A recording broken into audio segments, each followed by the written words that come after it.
Hello, ladies. How are you all doing? Happy hump day. Is it Wednesday? It is Wednesday. Happy hump day. Welcome to the clock out. Today we're talking about increasing your income. Okay, increasing your income. And you might be like, Mercedes, why does your hair look like that? And to which I will say that I'm doing my hair on this live, okay? Because your girl has been procrastinating on her hair.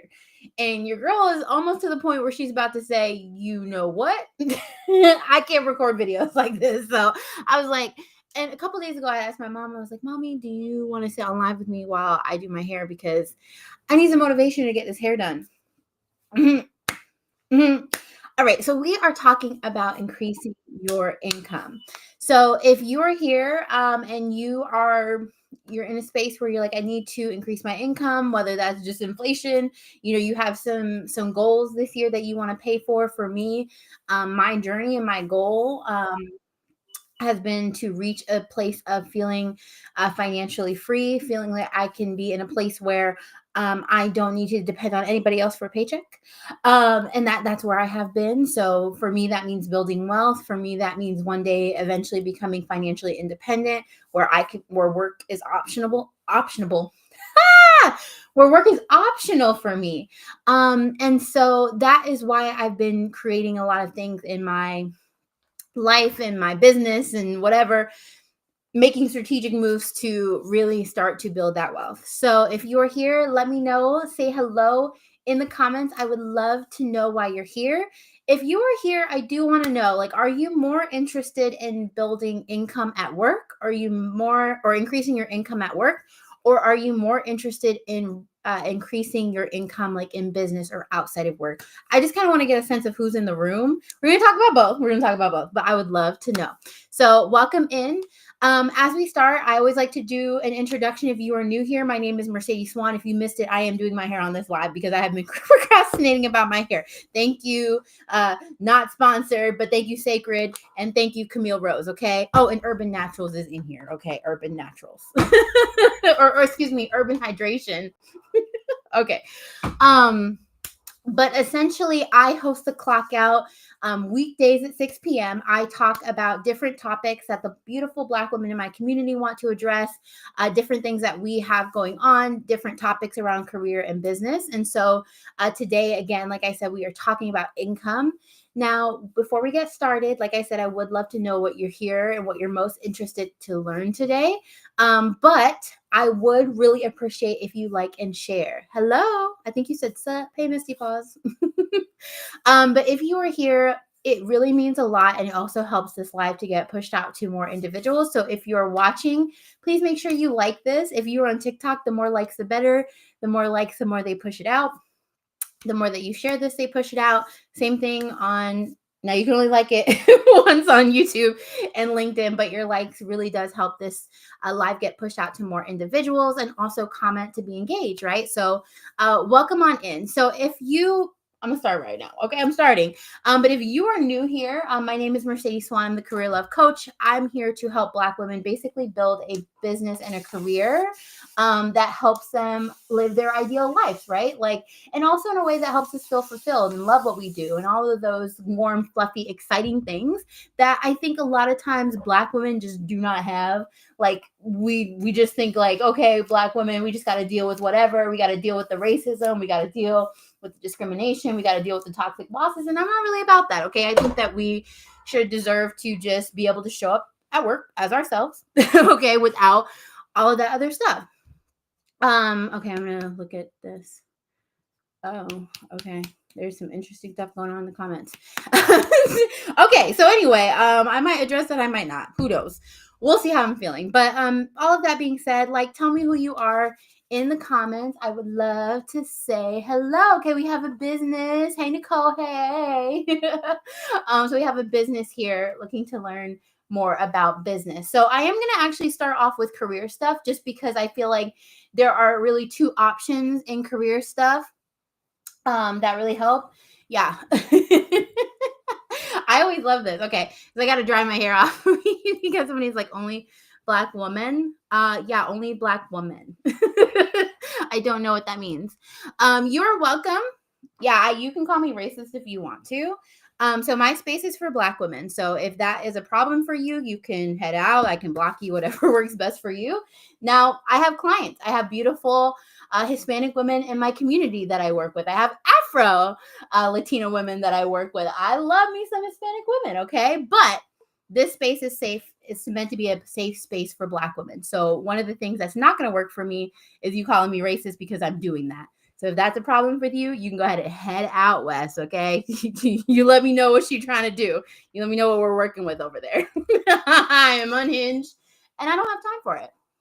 Okay, so the first thing that we're going to do is talking about securing the bag at work, right? How can you basically look at your career and think about different ways that you can increase your income at work, right? And I think there are two major ways that you can do that. The first is that you can ask for a raise or a salary adjustment. I think depending on what people are like, okay, I asked for a raise. I think most of us are used to like that 3% or whatever. So you could ask for a raise that's more based on like, salary, like market rate or salary. Or you could say like, okay, I'm asking for a raise that is okay. How do I say this, right? Like, yes, you can ask for an adjustment that's based on like inflation, right? So you could say like, oh, I don't think that my pay has kept up with like cost of living and some of those other things. So that's kind of like a basic type of raise that you might have a conversation about. I think bigger organizations are often out there doing these types of assessments. That doesn't mean that it's equitable, right? we know how they like to do, right? It doesn't necessarily mean that it's equitable, but a lot of larger organizations are already considering things like what market pay is, inflation, and things like that to kind of set their pay ranges or their salaries. But it's a little bit different. So you could have that conversation and say, hey, I just feel like my pay has not kept up with the cost of living, which is different from an HR standpoint than saying that you are requesting like a salary adjustment due to, say, you're being underpaid for the work that you do, or maybe you're doing more work that, hadn't originally was not a part of your original job description. And then there's another way and I'm going to walk you through like the different components of doing this, right? Like, I don't want you to be like, girl, what are you talking about? We're going to talk through the different steps and like what you should do. But essentially, there's another type of like raise or to secure the bag at work, which is essentially that you're going to make a pitch for something that the organization needs, right? So you notice that there's a gap, you notice that there's an an opportunity, like whether that's in your department or whatever else. So you make a pitch to kind of be able to share like how you'd be able to fill that and the salary and everything else, right?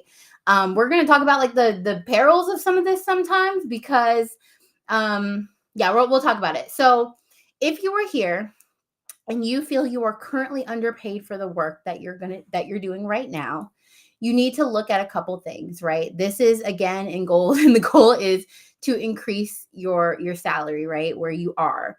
Of course, you can always do a career pivot and go watch some job search stuff. Like that's a totally other thing that you could totally watch as well, but that's not exactly what we're talking about today.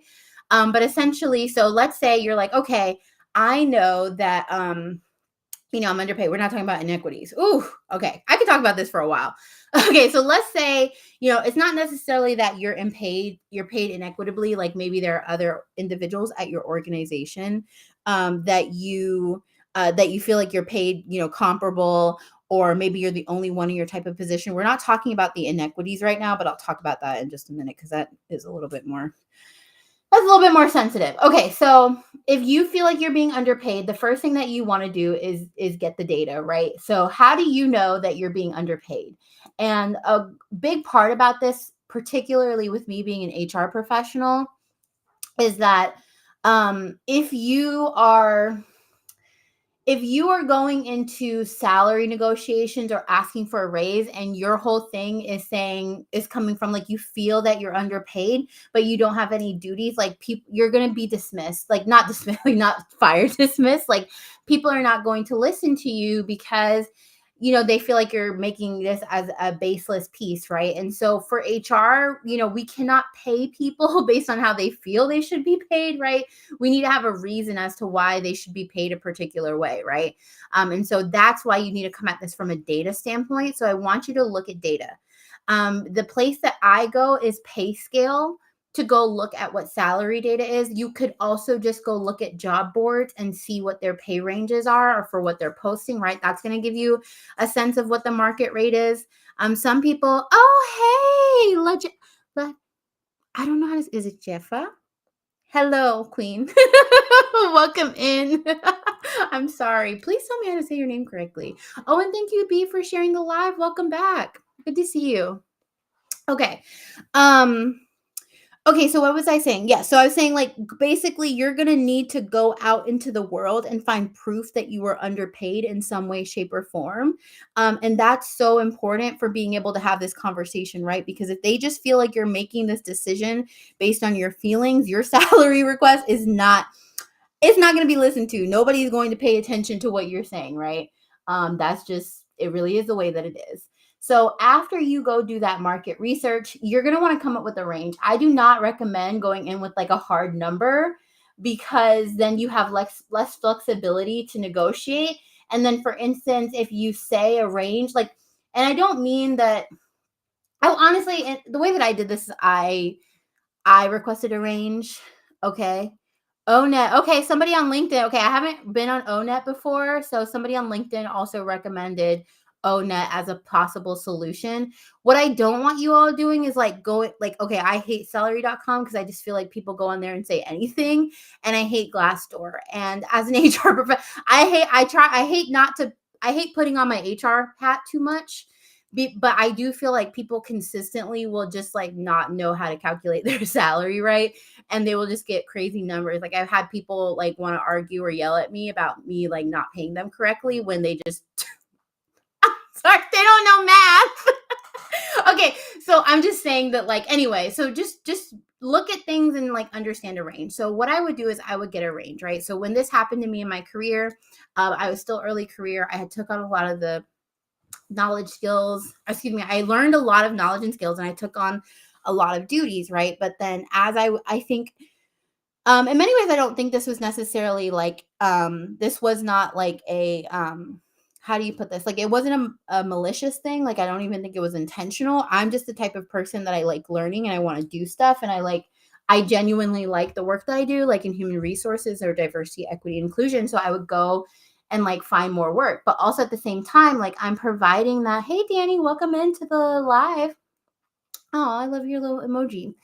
But I would have people that essentially so I would just be going out of my way, right? And so then over time, like my salary just didn't keep up with like the regular increases. And so over time I was really lowly compensated for the work that I was doing, right?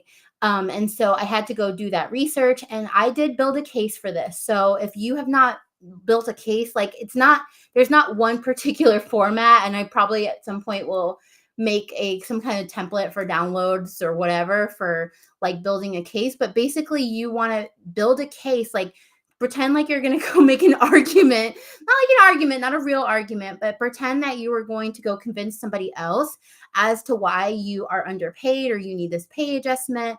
And you're going to write all of those things down. So when I did this, right, I basically did a couple of things. Like I pulled I didn't pull it, right, but I kind of created like an impact report. So essentially I pulled information that talked about like my impact, all of the things that I had accomplished. That I don't even know how I accomplished all of those things. I'm amazing. But yeah, like I basically pulled a report and I shared like, hey, here are all the amazing things that I've done. Here's how this is positive, not negatively. I don't say that. How this has positively impacted the organization, like employees, all of this other kind of stuff. And I put this into a document that I submitted. And I also talked about like the differences between when I was first hired versus what I was currently doing. And basically based on the things that I was doing, what that would be paid in the market. And like I said, I use payscale.com. I forgot to say why I use payscale.com. So Payscale on the other side of payscale.com is Pay Factors, which is a system that a lot of employers use. I think that PayScale is more accurate because it's not just every and anybody's information that they're putting on there with incorrect information. So I feel like it's just a little bit more reliable in terms of what's on there. Of course, there are still some self-reported data, but I just feel like it gives you a more accurate range for your skill set and your abilities. I understand over time that like the amount of information that they provide in that is has kind of dwindled a little bit, but anyway, I just think it's a little bit more accurate. Okay, sorry, I see a comment from somebody.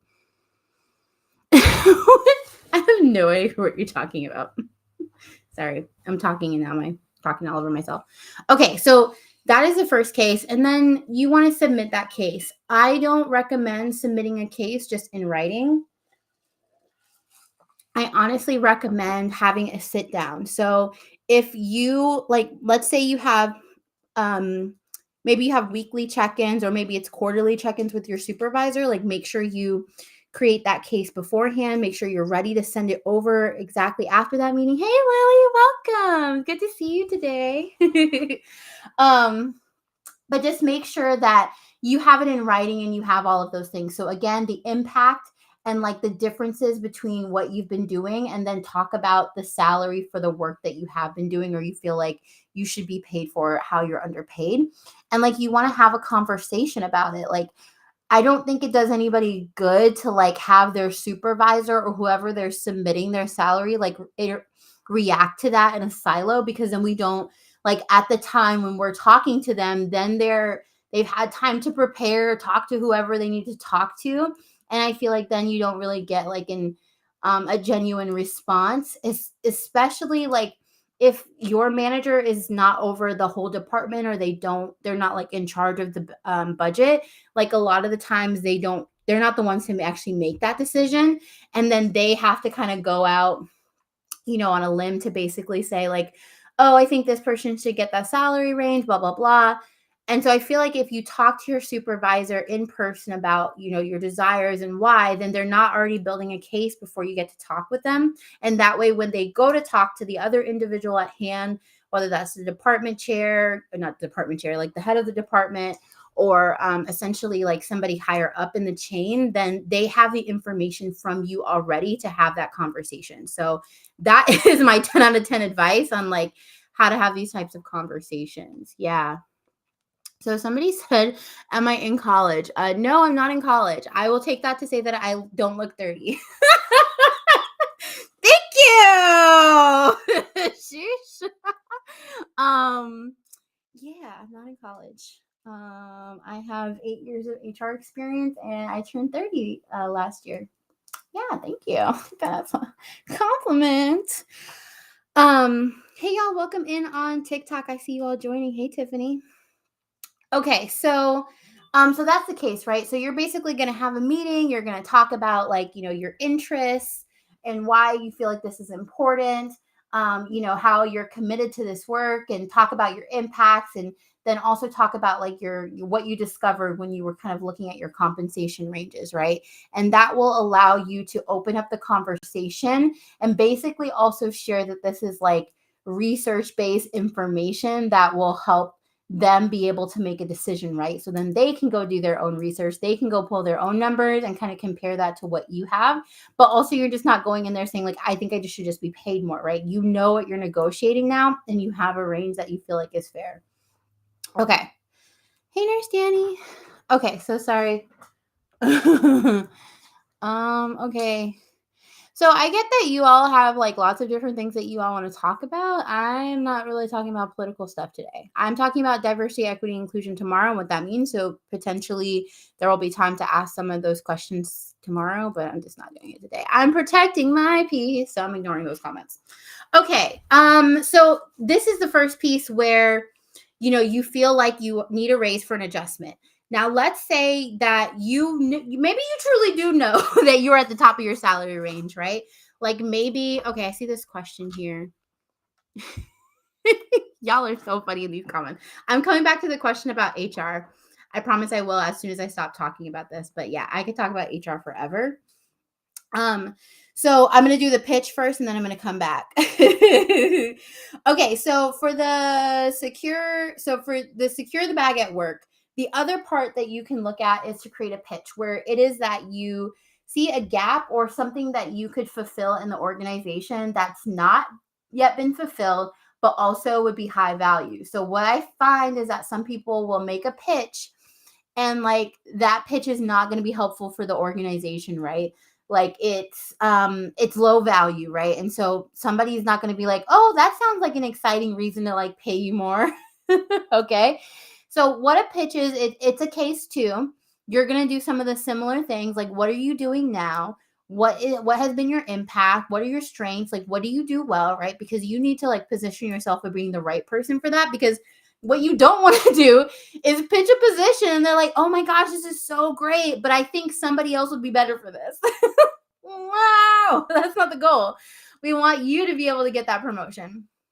So you're going to hype yourself up, and then you're going to talk about like what the opportunity is, right? Like if you were allowed to kind of oversee this initiative, do this thing for the organization, like what would be great about what you could do? What would be the salary range? Of course, we're not, we're making a recommendation about the potential titles and the salary. And like if it's a program or something that's completely different, you really want to outline that. And I know that does put you in a place of having to create a vision. But again,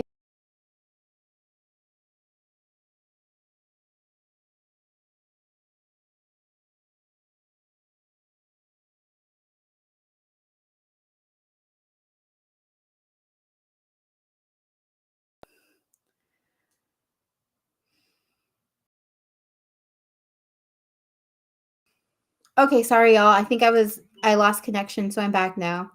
Um yeah, so my last point for that is that you really want to just position yourself as a right person, make sure it's a salary. If you don't feel like there's a lot of skills that you could provide or that you would be the right person for that role, then it might just mean that you're ready to make a career pivot, right? And so I talked about, well, right now on Hillman Talk University, I have my Art of the Career Pivot course that I'm doing, quote unquote course. So you can tune into that to learn more about career pivots. But I also did do a live that is recorded on LinkedIn and YouTube that you can go back and watch me talking about like the steps of how to do a career pivot. And that would be helpful for you. Okay. Woo! I definitely talked too much about the career stuff, but I feel like it's kind of detailed. And if you don't do a case and you don't think about it intentionally, like it's not going to go well. Okay, so now I'm going to look at some of the questions and see like if I can answer them. So of course, let me know if you have questions, and then I will come back to ways that you can like monetize or get the bag, right? Increase your income outside of the workplace. Okay. So as we're doing this, if you're just joining, and whether you're on LinkedIn, TikTok, or YouTube, I would absolutely love for you all to let me know. Let me know if you have any questions, and then also please like the live or share it out. Excuse me, I have a couple of people blocked on here. Y'all are out here wilding every single time. Okay, so LinkedIn user asked, how can I pivot into HR with a communications degree and customer service roles? So one of the things that I always say about a career pivot is to first focus on what it is that you really like doing, right? So a lot of times people don't understand that there are all different types of specialties within a particular position that you can kind of focus on that would help you move forward in your career. So for instance, right, if you want to go into HR and you want to be in customer service or communications, right? There are communicators that work in human resources, right? There are people that write emails, they write newsletters, they write communication, whatever it is, like, and they do that in human resources. There are also HR related customer service fields, right? So people who may be like work in a call center for people who have HR questions. There are like, sometimes they're called centers of excellence or service centers, where managers or employees will call in for guidance. Like that's very common for like benefits. Like they will call in and they will ask for support. So essentially, there are a lot of different areas of human resources that you could potentially use those skills, but you want to talk about, like, you want to figure out where you want to go first. It's more about the clarity than it is about like necessarily the pivot based on what you have now. So absolutely just try and think about, sorry, blocking. Okay, so there are things that you want to think about your direction and where you are, where you're going first. And then you can kind of figure out what your pivot is after that.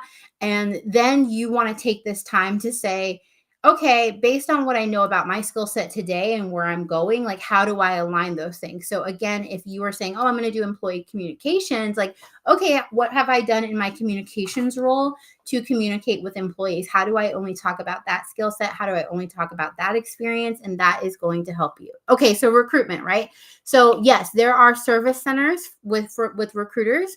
There are operations based recruitment roles where again people are calling in for guidance and support in recruitment, so that could be something that you do.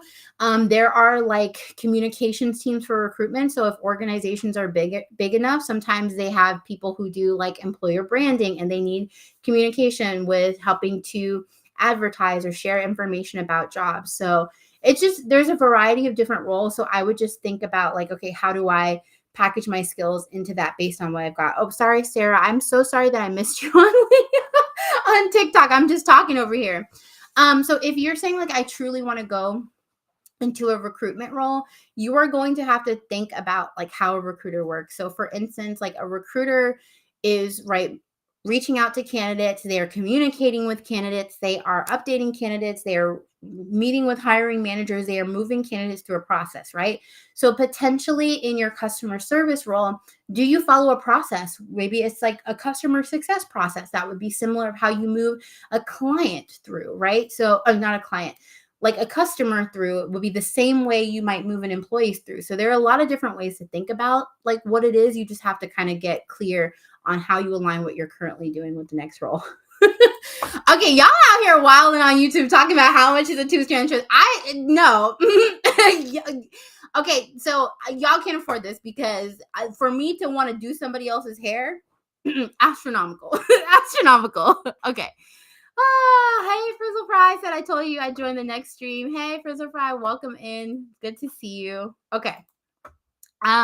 So I see Sarah that says, "Oh, I'm pivoting into HR. I have a nonprofit program management background, though. Any tips on interviewers? I have one for recruitment tomorrow."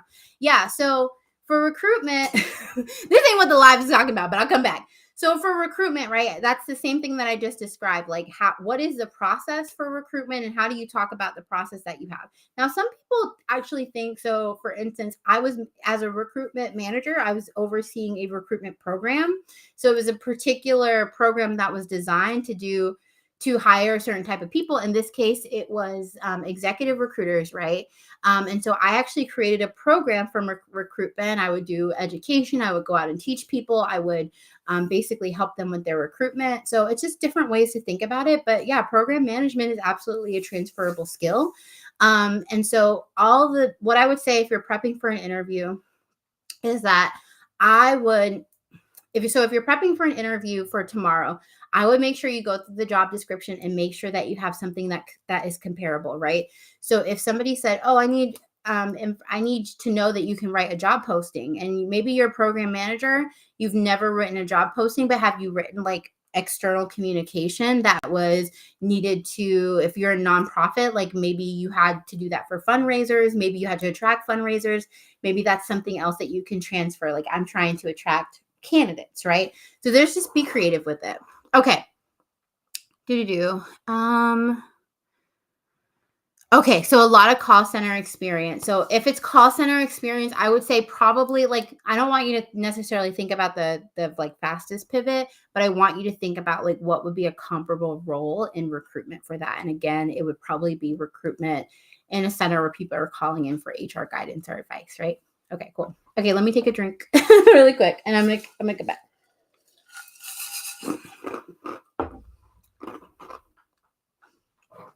Okay. Definitely an unintended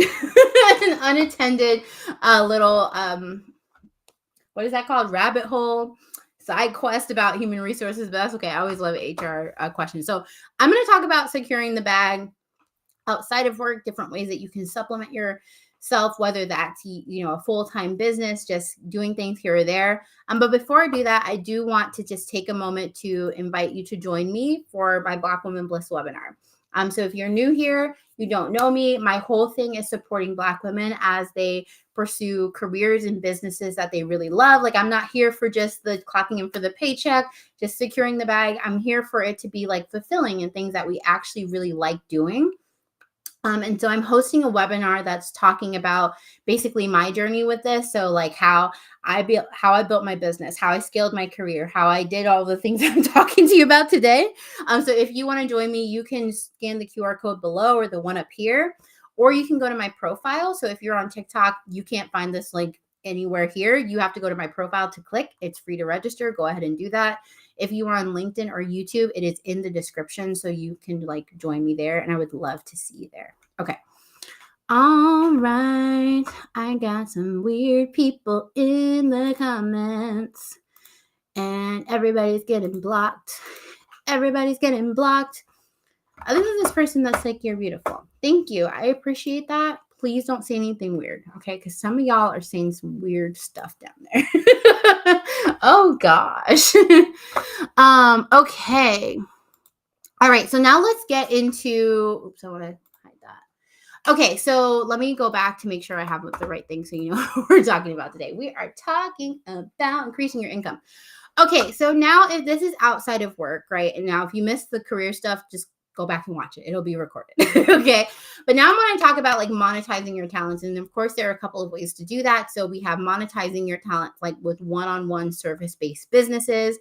We also have creative businesses. And then I also have like digital products. Now, I'm not talking today about a lot of physical products or like, having a full brand where you're selling like furniture or clothes. That's not like a drop shipping type scenario, just because it means that you can totally do that, or like physical products that you make, but it's just not something that's my area of expertise. So I'm only talking about a small portion of that, just so you all know. Okay, so a couple of things that is helpful, right, is a lot of the times we see the skill set that we have that we provide to others for free as things that aren't legitimate enough for us to provide services for, right? So this comes up a lot in recruitment where people know that they write really good, that they know how to write a good resume, but they don't think that they could like be a coach, or they don't think that they could write resumes for others. And I'm not here to say that everybody who's a recruiter should be a coach. That is not, or write resumes. That is, do not take that. I'm talking about your talents, right? And so sometimes we think if we don't go get a certification or something that we really cannot like really do that job when we actually can. And so what I would say is like take time to think about the things that you're good at, things that people compliment you about, things that you feel like you do with ease, things that people seek you out for, or things that you do at work with like do at work very well. Like, so again, like I could absolutely be a recruiter. I could absolutely be a diversity, equity, and inclusion consultant, like outside of work. But I mean, it's not just all like, okay, can you do that? But it's like, also, do you want to do that? But these are just kind of like service-based ways of like monetizing your talents that you already have, or things that you just do naturally. And so the first one is definitely that you could become a coach, right? So what is it that you have learned to do well? What is it that you can teach others? Like those types of things are things that you can absolutely coach others to do. Now, a lot of people are like, well, I've never been a coach before. Like, yes, you can absolutely go get a certification. But for me, like when I was becoming a coach, like I never felt the need to go get a coaching certification. And I know that might seem weird because like I have other certifications, but I also think like I was coaching people at work, right? I had been coaching managers for years and years and years, like as a consultant at work. And so I didn't feel the need to go get that external validation. And I feel like as Black women, we do that a lot. We feel like the skills and the abilities that we have are not enough unless we go get a certification, or like so we go pay somebody to like prove that we know what we're talking about, right? But if we're doing it on a daily basis, especially for work, and we're seeing the results, like do not let that certification or going to get the degree in that thing like keep you back from like moving forward and securing your bag, because actually that's counterintuitive, right? Because you're going to incur expenses. And I'm not saying that I did not incur expenses like building my business. I think we need to invest in ourselves so that we can grow and learn, but like, you know what I'm saying? Like, just don't do it out of fear or like feeling like you need validation, because often like you go get the certification and it doesn't validate you in any way, shape, or form either. So a coach is definitely the first thing, right? You're coaching others or you're mentoring others about things that you already know how to do and you're helping them get success in that. That's coaching. Now, freelancing is another thing where there are tons and tons and tons. I mean, like, there are so many different options that you could find for basically monetizing freelance. I feel like it's easier if you were like in a creative space, like you're a graphic designer or you're technical, right? Like you're a coder or user experience or whatever. Like I feel like those people are more likely to find opportunities for that naturally. But like right now, if I go on upwork.com, there are tons and tons and tons of different like HR freelance work. Now, just because I know what like my hourly rate would be, like not all of those are things that are like true options for me. But what I'm saying is that you can try it out. Like, you know what I'm saying? Like you can go see what makes sense. And if you're really more looking for a side hustle rather than a full-fledged business, like freelance absolutely is a great idea.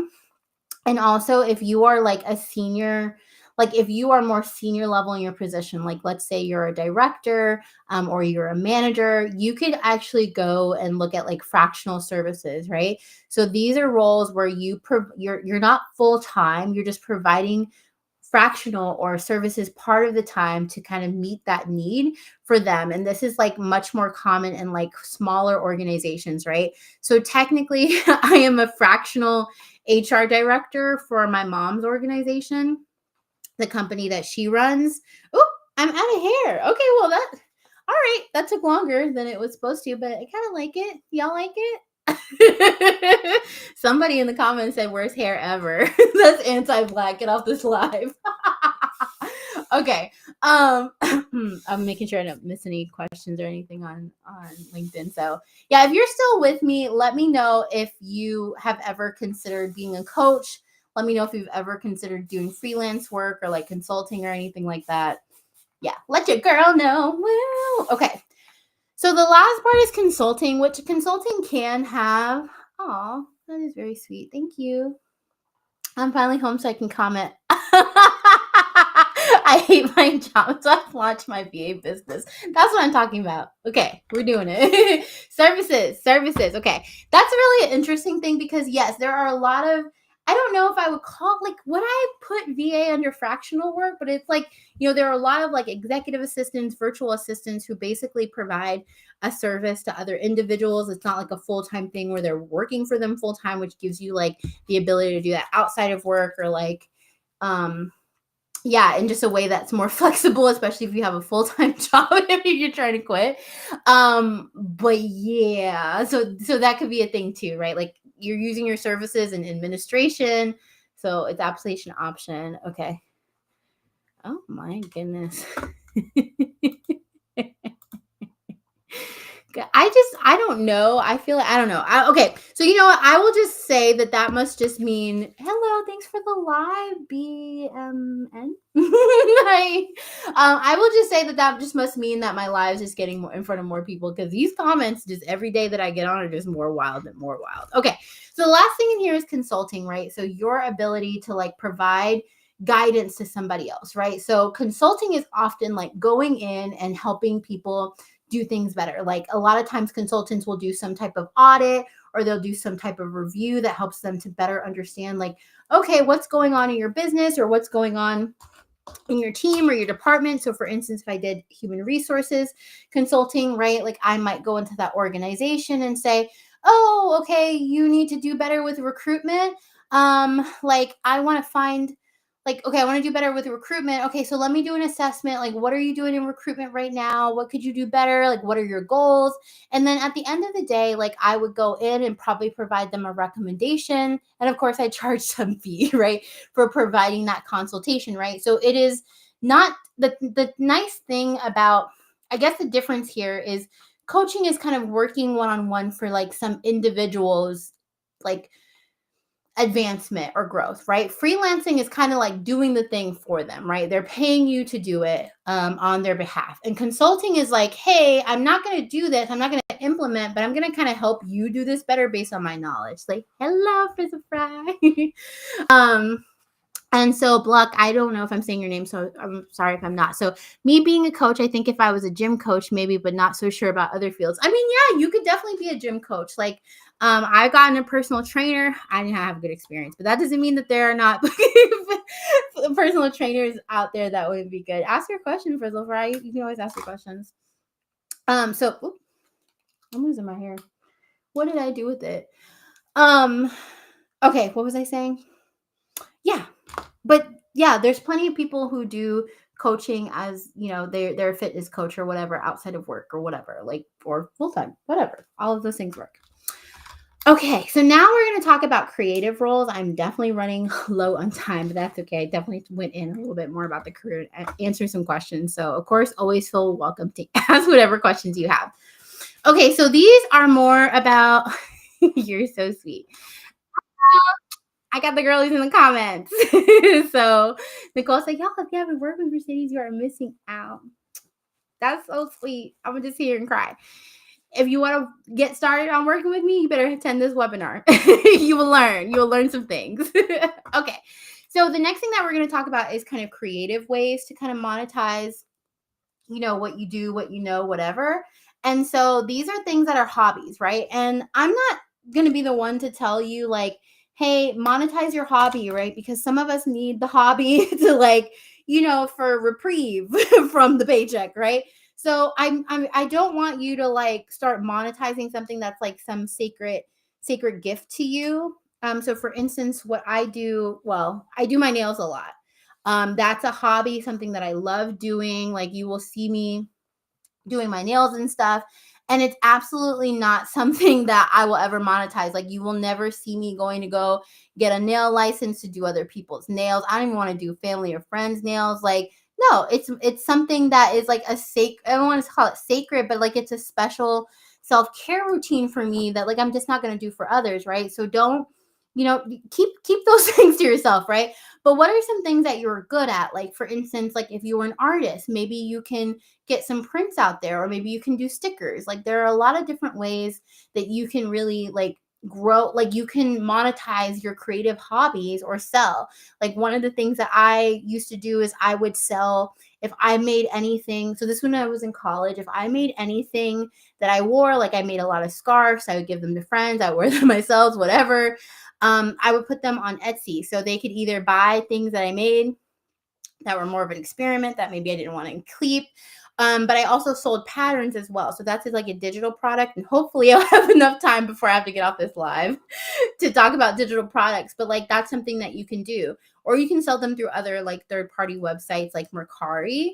Also, if you are like really trying to build your brand, maybe as an artist, you could do like you could definitely do like a Shopify store. Like Shopify stores to start off. I'm not saying that the processing fees aren't going to eat the girlies up. Like they definitely will. So make sure you charge enough. But like Shopify stores to like start off with are like literally $5 a month. Like I'm still paying for the basic Shopify store for my like thing. Okay. Spring is another one too. Okay, so there's lots of options that you have for this. Another thing is like monetizing a platform, right? So if you are somebody that you're like, I don't really want to have a service, like I don't really want to have people, pay me, for coaching them or whatever it is, right? Like we all are different people and that's fine. You could monetize a platform or you could do like affiliate marketing, right? So for instance, right now I'm in the TikTok creator fund. So I don't make enough because my videos aren't going viral. But it's not really the goal of, all of my videos for that. Like I would rather, anyway, I'm here to create content that's educational. And a lot of times that is not what goes viral. That being said, like, right, every time I post a TikTok, it gets a certain number of views or whatever. I'm paid a small amount out of the TikTok creator fund. Other things like that on YouTube. There's also like affiliate marketing, which has a lot less barriers to entry, right? So like Amazon and Amazon, right? People saying their Amazon storefront, right? Their TikTok showcase, right? Those are different ways. Now, I'm not a person like I have had, your girl has had a brand deal. Okay, hopefully she'll have more this year with focusing on content creation more. But there are also brand deals that are available to people who are smaller. And a lot of times people who are smaller kind of get exposure and used to doing this by essentially doing like affiliate marketing. Now, because I run a real, I don't want to say a real business, but I run a business where I'm providing services, it just really doesn't make sense for me to do affiliate marketing. But essentially, if you are going to do, content and that's your thing, that's definitely a way to like to start to build your portfolio. So you can do that too. Okay, let me know if you have any questions. I got some more weirdos over here on TikTok. Okay. Sorry. Block user. Okay. Sorry that y'all have to like wait for me. I don't know. There's so many trolls. So many trolls on YouTube. Okay. And I want the people over there on YouTube to have an okay time. So I'm trying to block them. I'm sorry if you're seeing the messages. Okay. So the other thing that I mentioned is products, right? So my hands are dirty, so I can't show you my, can I move? Okay. Do you see this? My Career Love Journal right there. That is a digital product. I do not print these at home. They are things that I work with a service. So KDP, Amazon KDP, like I said, I know a lot of us aren't happy with Amazon right now. Like I'm not buying anything on Amazon right now, but like, again, if you're trying to grow your business and that's something that you choose to do, like that's there. Okay. So there's Amazon KDP and then there's also Lulu Publishing. So I use Lulu Publishing. They're a little bit slower. And then for products, I use Shopify, but then the products are drop shipped from Printify, right? So you can absolutely have products that you create that kind of keep you out of having all of this inventory and things that you're holding to be able to provide that product. Now, one of the things that was so important to me was really understanding like the quality of the product before I did that. But so for me, I used to craft, so I kind of know which which brand you which blanks, it's called a blank, right? Like if you order a blank t-shirt, you're gonna put vinyl or whatever on it, it's called blank. So I kind of already knew the quality of the blanks that I need to be ordering for like me to feel like I was good with those products going out. But it's just kind of something that you learn, and sometimes it's kind of expensive to get those going, not because, oh, am I pulling from the wrong set of hair? I am. So sometimes it's expensive to get that going if you have to order like samples and stuff. But anyway, so those are options. I talked about the brand deals. Now I'm not a brand deal guru or anything like that. So, you're going to need to go do some additional research for that. Right. But like essentially, like there's user generated content where that's where a brand is going to ask you to create content that they post on their social medias or on wherever they post it. Right. But like you're providing that, you're not posting that on your own thing. I think that's really a lot more accessible for people who have high quality content, but maybe not as much followers, because it gives you exposure and it also kind of like keeps you out of that thing where you're like, oh, I'm not going to get enough views and like I need to get paid for that. Anyway, so that's that. And then I think I talked about this, but like just, if you want to build a platform and kind of start to get some funds and money based on what you've been doing, like you can build to monetization, right? That's not an easy fix. Like it's not something that you do overnight, but it's absolutely something that can become lucrative over time. Okay, so the last thing I'm going to talk about is digital products, and then I'm going to kind of wrap up with talking about like what your approach should be to this for essentially like not getting too stuck in this and like still being able to move forward. Okay, so for digital products, my favorite thing is just having passive income, right? It's kind of cool. It's kind of exciting to just be like sitting here and be like, oh, I just made $10 just sitting here, right? Like it's a great thing. And when you talk about like building wealth, I think that's the exciting thing of like being able to have leverage, right? So that you can be in more than, kind of one place at the same time making money, even though you're not really focusing on more than one thing. And so a digital product is basically something that you sell online that somebody just accesses digitally, right? So for instance, for me, I have a resume template. I went back and I pulled it, and like even without me, I do not promote this too much. I think once a month there's a post that goes out to LinkedIn, and then I have one YouTube video that promotes my my resume template. And essentially people can pay whatever they want for it, but a minimum of $1. And that's made $219 in the last year, I think, or so. I didn't go back and see when I like released it. But again, like it's not meant to be something that like makes all of this money. And particularly because I'm not really like promoting it, it's just kind of there. That feels good for me. I was like, okay, $200. And then I also have a digital job search planner that I sell. Basically, it's a Notion template. And basically, you purchase it. I think it's $29 because it is a pretty robust planner. And I've made $100 from that. So that's like $300. And for something that I'm not actively promoting, and then I might maybe send an email out for like once or twice a year. Like, so I'm just saying like digital products are nice because if you do it right, maybe you're doing SEO, maybe you do like a YouTube video that kind of promotes that and you just kind of let it do whatever it does. It kind of feels good. Okay, so it's the idea for the digital products that I get stuck on. Okay. So for me, I'm going to talk about this kind of experimental thing. I'm just going to go into it because I would have not known that these were the digital products that I should have been offering when I began. So I'm going to talk to you a little bit about, I got 10 minutes to do this, but I'm going to answer your question. So the part here that I want to wrap up and share. So one, if you really like this, like definitely share this. It's helpful to me. Like the video, like thank you for joining, follow, whatever all of that is as we wrap up, and make sure that you join for my free webinar above, where I'll be talking more about my journey and how I figured these things out. Like definitely clarity. We're going to talk about that BMN. So if you're a Black woman and you want to join, I think that would be really helpful for you. All of that to be said, I think the thing here that is the most important lesson that I've learned being in business. Thank you so much. Okay. I love compliments. I'm definitely a words of affirmation girly, but go a little bit easy, okay? Because you're gonna make it feel awkward. Okay, let's do one. You're about to get blocked, okay?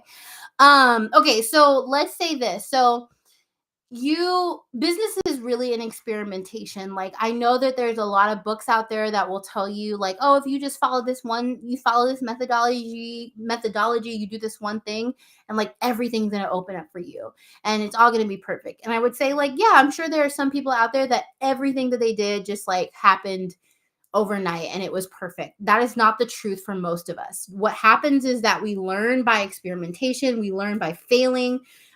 This concept of like failing fast, just do it scared, go with the flow. Whatever happens, it's going to teach you something no matter what happens. And so that's honestly like what I want you all to be okay with. So for instance, if you don't know what digital product you can sell right now, then just start with something and see how it resonates with your audience, right? See how they feel about it. My first digital product was a digital course. It was called the Networking Blueprint. I went through a whole course. I like validated it in terms of like all of these people. Like me and my mom have spent that hundreds, probably $10,000, not hundreds of thousands. Sorry, I don't know where that came from. Me and my mom have probably spent altogether between the two of us probably $10,000 of like different business coaches, courses, whatever. And we have gone through these like crazy methodologies of like validating courses and everything else. And like we just didn't know our target market enough at that point for it to actually have been helpful or for us to have achieved those type of results. So what I will say is that as you continue on in this, you will figure out what your target market needs, what they will actually buy. And what I find is like sometimes what they say they will buy is not what they will actually buy. So when I started this networking blueprint, I was focused on coaching millennials. And so when I was reaching out, I was talking to millennials. It was a very diverse set of people. And they were like, oh, I need help with networking because a lot of millennials feel like they have to network to get a job, right? And in actuality, they do not want to network to get a job. Like, we don't enjoy that crap. Like, we don't want to do that, right? So then when I was selling a product, people actually didn't want to buy that because they just, because networking is stressful, right? And so nobody bought that product. I made a whole product that nobody bought. And it just didn't work out. And so then I went back to the drawing board and then I created the resume roadmap. Now I love the resume roadmap, but after a while, I just could not figure out how to sell it. And I'm not saying that there aren't people out there selling successful business successful resume courses, but it just wasn't me. Okay, and so I did make some money on that, but overall, like in my business, like I was operating in a loss because I had all of this overhead. So in terms of like the investment, like did people buy this? Yes. Was it a lot of time spent spinning my wheels? Absolutely. Then I decided I wanted to have a membership. So if y'all OGs are out there, you might remember the Black Professionals Academy. I did sell that. I did actually make like a profit on in terms of like the strategy that I was using, but it was really just like a little bit like it was not really working. And it wasn't until I figured out that like all I want to do is coach Black women. And there's no offense to like Black men. There are a lot of Black men in my community that have been lovely, very supportive, like great clients. I love y'all if you're all on this live. But I really realized that during that duration, like my heart and like my message and like everything that I love doing in my business, like I was best, how I like to show up, I was best showing up if I was serving or I was coaching Black women, right? And that is honestly like how I came to my brand today, how I learned everything that I did because I was talking with them, because I was excited about learning more about their journey. Like I learned that working with Black women is like what I want to what I wanted to go to the grave doing. Okay. Like I love this. Okay. And so I launched my Career Love brand with this goal of like helping Black women fall in love with their career, because as Black women, we don't get to do that. Like we don't get to feel like we can love what we do because we face so much in the workplace, whether that's discrimination or toxic environments, whatever that is, right? Like we all have these different terrible experiences. And like I wanted to create a safe community, right? So I created the Career Love community, and today that is getting relaunched. So essentially, if you are joining me for the for the Black Woman Bliss webinar, you are joining me to kind of learn a little bit more about my process, like what I'm creating, what I'm teaching, and like what you can potentially learn like by joining the Black Woman, by joining the webinar, but also the community. So I'm trying to finish this twist before I bring up the QR code, but essentially like I really want you all to join. And I would say, so to go back to BMN, like if you don't know, like think about who you want to serve, think about what's important to them, think about what they need to be successful, and essentially take your best shot at building some type of digital product that will work for them, right? Is it a planner? Is it a guide? Is it a course? Like there's so many different types, so just try it out. And for me, like really figuring out the planning part because people don't know what to do, figuring out the online course because people want community. Like those are the types of things that Black women really needed. And so thanks. And Nicole's like, we love you for this. You have really changed lives, love. Thank you. I love y'all. Don't make me cry on the live. Don't make me cry on the live. But yeah, I'm still here. And I love doing what I do. And that's what I'm saying about this monetization process of like, what do we love? Who do we want to help? What do they need? And that can be a really great way to kind of give us some greater clarity on, how we need to monetize our gifts. Okay, so y'all see my hair is so thick. And also I was talking. So I'm not even a third. I mean, maybe can we call this a third? Can we call this a third? Maybe it's a third. Maybe it's a third done with my hair, but this is why I got to do this stuff because I need accountability to do my hair, but also I was playing with myself by saying I'm going to do these small. I don't even know why I did this to myself. Anyway, do y'all have any questions? I'm going to go record a podcast after this. I don't know why I'm doing this. I'm going to be talking for like 3 hours. I'm going to regret this so bad later. But hopefully you all sign up for this webinar. If you are watching this later, not live, and you kind of want to learn more, these QR codes will continue to be live, and you can sign up in my description or in the bio. Also, I do answer questions as much as I possibly can after the live. So if you're watching the recording, feel free to share any thoughts, questions, concerns, whatever that I feel is within my boundaries to answer. And tomorrow I will be talking about the future of DEI. Now, not my mama joining right when I'm getting off. And I call her a heifer. Ma'am, I saw you say that you were leaving the house. I said, she doesn't come to my live. That's so mean. No, I'm just kidding. You are the best moderator ever. But I was just, I laughed because as soon as I opened my live, I also got the notification that you left the house. Okay, anyway, I gotta go record this podcast, y'all, and somebody better sit on me with live later to finish these hair.